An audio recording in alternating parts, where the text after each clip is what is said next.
The Berenstain Bears and the Messy Room by Stan and Jan Berenstain.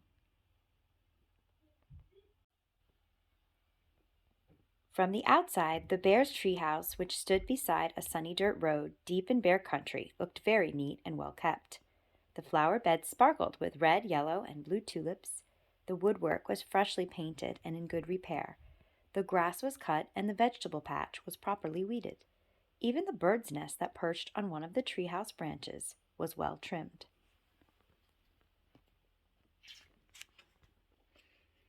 The inside of the Bears' treehouse was neat and clean, too.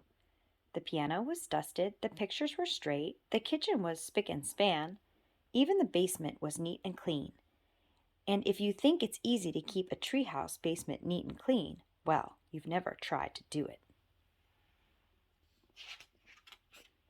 Yes, the Bears' treehouse was a lesson in neatness and cleanliness, except for one place, Brother Bear and Sister Bear's room. It was a mess. A dust-catching, wall-to-wall, helter-skelter mess. A half-done jigsaw puzzle gathered dust in one corner of the room. A group of Brothers' dinosaur models collected cobwebs in another. Sister's stuffed animals were everywhere. As for the cub's big storage closet, well, just be careful how you open it. It wasn't that brother and sister were naturally messy. They tried to keep their room straight. They made their beds most of the time. And they swept and picked up once in a while. The trouble was that when cleanup time came, they spent more time arguing than cleaning. "How am I supposed to sweep with your dumb dinosaur toys all over the floor?" argued Sister. "They're not toys, they're models, and don't move them. I'm working on a setup of the Pleistocene age," Brother protested.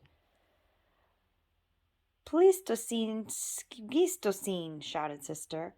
Not only was Brother and Sister's room a mess, but Brother and Sister were getting to be a mess too, always arguing about cleanup chores instead of sharing the job and working as a team. What usually happened was that while the cubs argued about whose turn it was to do what, Mama took the broom and did the sweeping herself. And she often did the picking up too. That was the worst part, the picking up and the putting away. Well, the mess just seemed to build up and build up until one day, maybe it was because Mama's back was a little stiff, or maybe it was stepping on Brother's airplane cement, or maybe she was just fed up with the messy room. But whatever it was, Mama Bear lost her temper. She stormed into the cub's room with a big box. "The first thing we have to do is get rid of all this junk," she said. "Junk," said Brother and Sister, watching in horror as Mama began to throw things into the box. "My teddy isn't junk," screamed Sister. "My bird's nest collection isn't junk," yelled Brother at the top of his lungs. The screaming and yelling got so loud that it reached Papa, who was in his workshop putting the finishing touches on a batch of chairs that he had been ordered by one of his customers. He couldn't imagine what was wrong. He hurried up the stairs and looked into the messy, noisy room. It didn't take a deep thinker to figure out what was going on. "Quiet!" Papa got Mama's and the cubs' attention and called a family meeting right then and there. "Now, the mess has really built up in this room," he said. "In fact, it's the worst case of messy buildup I've ever seen. And it isn't fair," he continued. "It isn't fair to your Mama and me, because we have a lot of other things to take care of, and it isn't fair to you because you really can't have fun or relax in a room that's such a terrible mess." "But Mama is putting all my things in that box, even my teddy," said Sister. "And my things too," cried Brother. Then Papa got an idea. "A box, yes," he said. "Better yet, a lot of different kinds of boxes. A big toy box for your large toys. I can make one for you in my shop. And some smaller boxes for your collections and models." "And how about one of those boards with holes and pegs to hang things on?" asked Sister. "A pegboard," said Papa. "Great idea. All this room needs is a little organization." "A little organization and a few rules," added Mamma. "Rules about more sweeping and less arguing and not leaving things to gather dust and cobwebs." Papa set to work making a fine big toy box and a large pegboard, while the cubs and Mamma sorted out toys, books, games, and puzzles and put them into boxes that fit neatly into the closet. Every box was clearly labeled.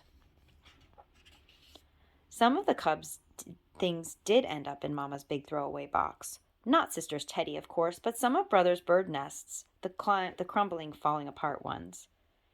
It was a very big job cleaning up all the messy buildup, but after a lot of straightening up and putting away, the job was finally finished. "Wow," said Brother, "that was quite a job, but it was worth it." "It looks like a whole new room," said Sister. The cubs were right. And Papa had been right, too. It was so much more enjoyable to live in a neat, clean, well-organized room, and so much more relaxing. It was as exciting to open the big storage closet now, but it was much more practical. It wasn't as exciting to open the big storage closet now, but it was much more practical and a lot more fun.